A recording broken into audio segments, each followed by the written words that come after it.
well and good for me to sit here and talk about diet culture, but I've never actually given you any tips on how to get out of it and how to stop restricting. So that's what I'm going to do today. Just a brief history on my experience with diet culture.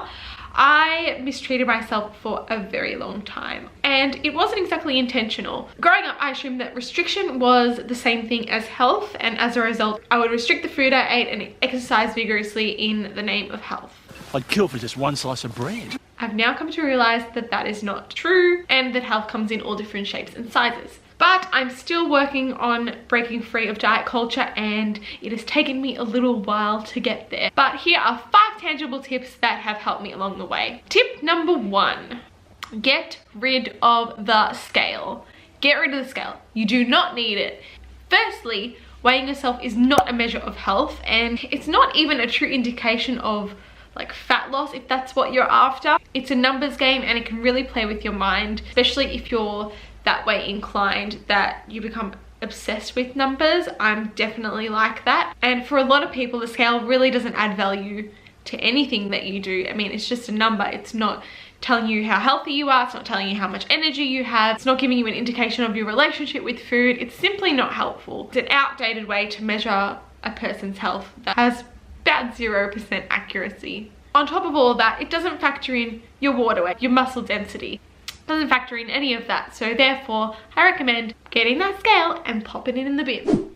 My second tip is to break up with your fitness apps. This is something I've recently had to do. It took me a little while to get there, but I had one of those apps where you put in all the food you've eaten for that day, so it acts as a food diary, but it gives you an indication of calories and then your macro breakdown. The problem with these apps, sure, they can be helpful to gauge an idea of the nutrition that's in the foods that you're consuming, but my main issue with it is that you then begin to see food as just numbers. It's not factoring in what you're craving, what you need, what your body feels like, what you feel like in the moment, what you're doing with your friends, what your family's cooking for dinner. It doesn't factor in the life part of it. It just gives you a number, and that's how you begin to see food. You don't see a piece of chicken, you see some protein. You don't see a bowl of fruit, you see a bowl of carbs. It can, for a lot of people, including myself, become very, very unhealthy. And tip number 3,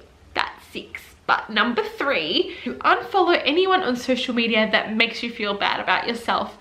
And I get it, this can be not the easiest thing to do, because when you're following someone on Instagram or YouTube or any kind of social media, you kind of feel like you're part of their life. You kind of feel like they're almost your friend, because they let you into your life.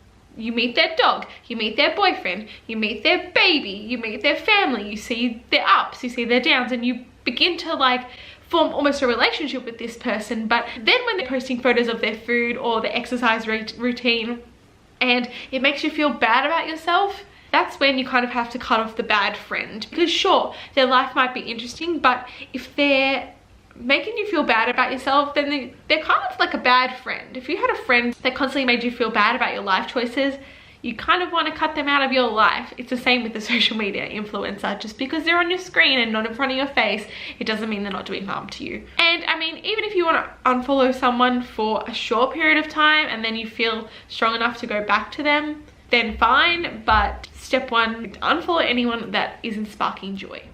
Tip number 4 is focus on the way that you speak to yourself. And this is a big one for me, and one that I'm still working on. It is a challenge, but whether it's around food or it's about how much you're working, how much you're pushing yourself, try to make a conscious effort to listen to the way that your mind is speaking to you. If you find yourself saying, oh no, don't have a piece of bread, cake, eggs, find that you're talking negatively to yourself, try your best effort to be conscious of it firstly, and then reason with it, I guess. So for example, if you're telling yourself that you have to get up and you have to go to the gym, even though you're tired, even though, you know, you had a hard workout yesterday and you're sore, but if you miss this gym session, then all your hard work is going to go down the drain, and no one's going to love you if you don't go to the gym today. Or that you're just being lazy because you know you can get out of bed and go straight to the gym, but you're choosing to stay in bed because you're lazy. If you notice that a thought like that is coming into your head, recognize it and then try and reason with it. Well, no, The reason that I don't want to go to the gym today is because I'm tired, because I don't feel like it, because I'm getting sick. Like, these are all very valid reasons, and if you push yourself and you don't listen to your body, then that cycle will continue of restriction. And then the last tip is to surround yourself with positive people.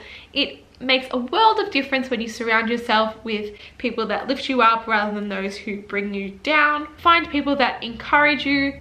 And then again, similar to the people that you follow on social media, you don't want the people around you to bring you down. You want them to encourage you and make you feel good about yourself rather than constantly telling you that you're not good enough, because this will just reinforce those negative thoughts. I hope this video has been helpful. If you liked it, you might like my last one. It was all about if you should lose weight and whether or not it can be done in a way that is still positive to your body. I'll see you next week. I post videos every Sunday. Bye!